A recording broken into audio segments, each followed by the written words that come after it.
1971 జనాభా లెక్కలతోటే డీలిమిటేషన్ చేపట్టాలి.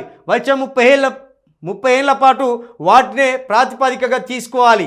తమిళనాడులో అఖిలపక్ష తీర్మానం. బీజేపీ ఎన్టీకే తమిళ్ మానిల కాంగ్రెస్ గైహాజరు. దక్షిణాది రాష్ట్రాల ఎంపీలతో జేఏసీ ఏర్పాటుకు సీఎం స్టాలిన్ ప్రపోజల్. ఇండియాను ఇండియాగా మార్చే ప్రయత్నం. కమలాసన్ ఎస్ ఇప్పుడు కరెక్ట్ స్టాండ్ మీదకి వచ్చిండు స్టాలిన్. ఇప్పుడు కరెక్ట్ స్టాండ్ మీదకి వచ్చిండు. దక్షిణాది రాష్ట్రాలకు సంబంధించి ఇప్పుడు కేసీఆర్ ఉంటే అద్భుతంగా ఉండు. దక్షిణాది రాష్ట్రాలకు సంబంధించి మన సంస్కృతులు, మన రాష్ట్ర పండుగలు, ఈ దక్షిణాది సంబంధించిన మొత్తం రాజకీయం తమిళనాడు కేంద్రంగా జరుగుతుంది. వాళ్ళు ఊకోరు, ఎట్టి పరిస్థితులు ఊకోరు. మన లెక్క రేవంత్ రెడ్డో లేకపోతే ఇక్కడ చంద్రబాబు నాయుడు ఇటువంటి ముఖ్యమంత్రులు వాళ్ళు కాదు. వాళ్ళు ప్రాంతాన్ని కాపాడుకునడానికి సంపనైనా చంపుతారు, సావనైనా చస్తారు. కానీ ఢిల్లీకి మోకరిల్లరు. వాళ్ళు ఢిల్లీకి మోకరిల్లరు. ఎక్కడ మన కిషన్ రెడ్డి లెక్కనో, మన బండి సంజయ్ లెక్కనో, మన రేవంత్ రెడ్డి లెక్కనో ఢిల్లీకి వాళ్ళ ఎట్టి పరిస్థితుల్లో మోకరిల్లరు.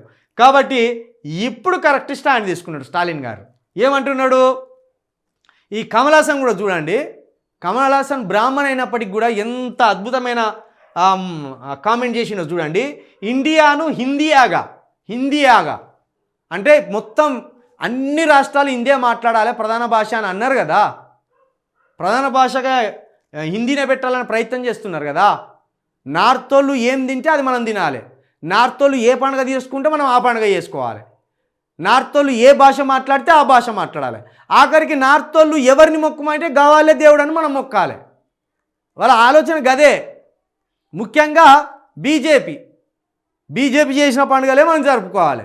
బీజేపీ దేవుడు అన్నోని దేవుడు అనాలి, బీజేపీ దయ్యం అంటే దయ్యం అనాలి. కాబట్టి కమలాసన్ గారు చెప్పింది 100% నిజం. ఇండియాను హిందీయాగా మార్చే ప్రయత్నం చేస్తున్నారు. దక్షిణాది రాష్ట్రాల ఎంపీలతో జేఏసీ ఏర్పాటుకు సీఎం స్టాలిన్ ప్రపోజల్. అద్భుతమైన ఆలోచన చేసిండు స్టాలిన్ గారు. ఈ దెబ్బతోటి నార్త్ గర్వాన్ని మనం తొక్కివేయాలి. నార్త్ ఏం చేస్తుందో ఏం బీక్తుందో కూడా మనం చూడాలి. నార్త్ లీడర్లు కావచ్చు, లేకపోతే నార్త్ ఆధిపత్యం కావచ్చు, ఎట్టి పరిస్థితిగా సహించకూడదు.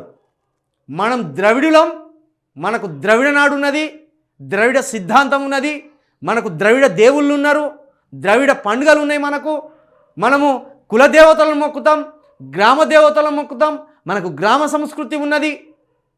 కాబట్టి నార్తోడు బలవంతంగా మన మీద హిందీ రుద్దిన మనం నేర్చుకోవద్దు.